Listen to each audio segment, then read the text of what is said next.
Hello বন্ধুরা, সকলে কেমন আছো? আশা করি সবাই ভালো আছো। এসো আজকে রেসিপিটা শুরু করা যাক।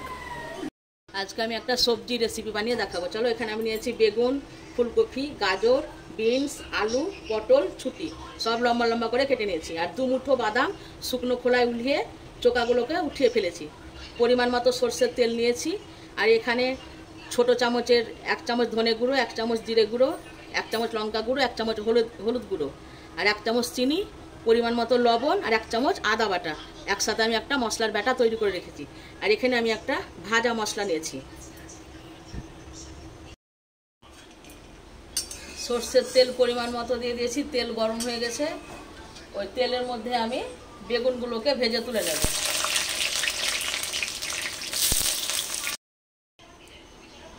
বেগুনগুলোকে ভেজে আমি অন্য পাত্রে উঠিয়ে রাখলাম। ওই কড়াইয়ে আরও আমি 2 চামচ তেল দিয়ে দিলাম। এবার কপিগুলো দিয়ে দিচ্ছি। কপিটা একটু ভেজে নিলাম, দিয়ে এবার ওই কপির মধ্যে আমি আলুগুলো দিয়ে দিচ্ছি।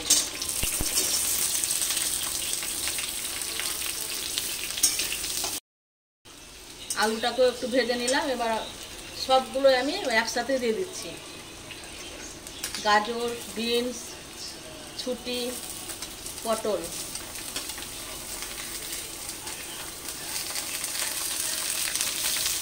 সবগুলো একসাথে এবার ভেজে নেব ভালো করে। আমি ঢাকা দিয়ে দিয়ে সব এগুলোকে কষে নিলাম। ঢাকা দিয়ে 10 থেকে 12 মিনিট মতন তোমরা ভেজে নেবে। দিয়ে এবার আমি যে মশলার ব্যাটারটা তৈরি করে রেখেছিলাম সেটা দিয়ে দিচ্ছি। 1 চামচ আদা বাটা, 1 চামচ ধনে গুঁড়ো, জিরে গুঁড়ো, লঙ্কার গুঁড়ো, 1 চামচ চিনি, 1 চামচ হলুদ, 1 চামচ কাশ্মীরি লঙ্কার গুঁড়ো আর লবণ আর 1 চামচ আদা বাটা সব ছোট চামচের 1 চামচ করে আমি দিয়েছি।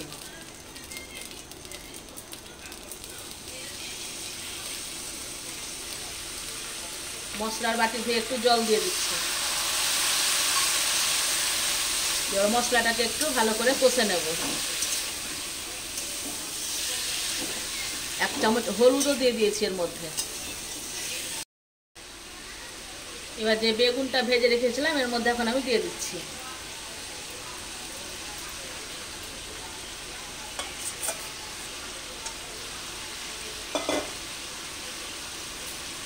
বাদামটাও দিয়ে দিচ্ছি।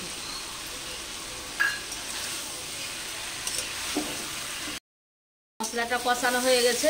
3-4 মিনিট কষে নেবে। তেল ছেড়ে গেছে, তার মানে মশলা কষানো হয়ে গেছে। এবার আমি পরিমাণ মতো একটু জল দিয়ে দিচ্ছি অল্প করে।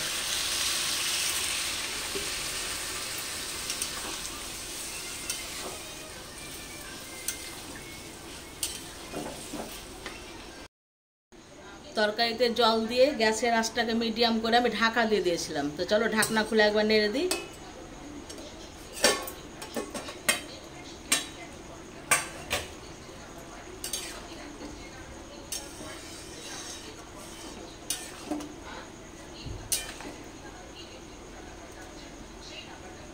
দেখো সেদ্ধ হয়ে গেছে, ছেচকিতে কেমন কেটে যাচ্ছে দেখো। সব সবজিগুলোই সেদ্ধ হয়ে গেছে। এবারে ভাজা মশলাটা আমি এখন দিয়ে দেবো। এর মধ্যে আছে শুকনো লঙ্কা, তেজপাতা, মোহরি, গোটা ধনে, গোটা জিরে, গোলমরিচ, লবঙ্গ, জয়িত্রী, এলাচ দিয়ে কড়াইয়ে আমি শুকনো খোলায় ভেজে মিক্সিতে গুঁড়ো করে রেখেছিলাম। এখন দিয়ে দিচ্ছি মশলাটা।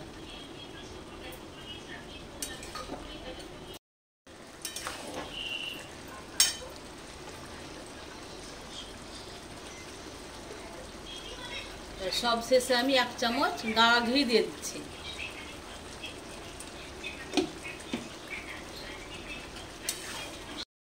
রেসিপিটা আমার কমপ্লিট হয়ে গেল। তোমরা এরকম করে নামিয়ে নেবে, ঠিক আছে? না তো আরও শুকনো হয়ে যাবে তখন। এবার আমি অন্য পাত্রে তুলে নিচ্ছি।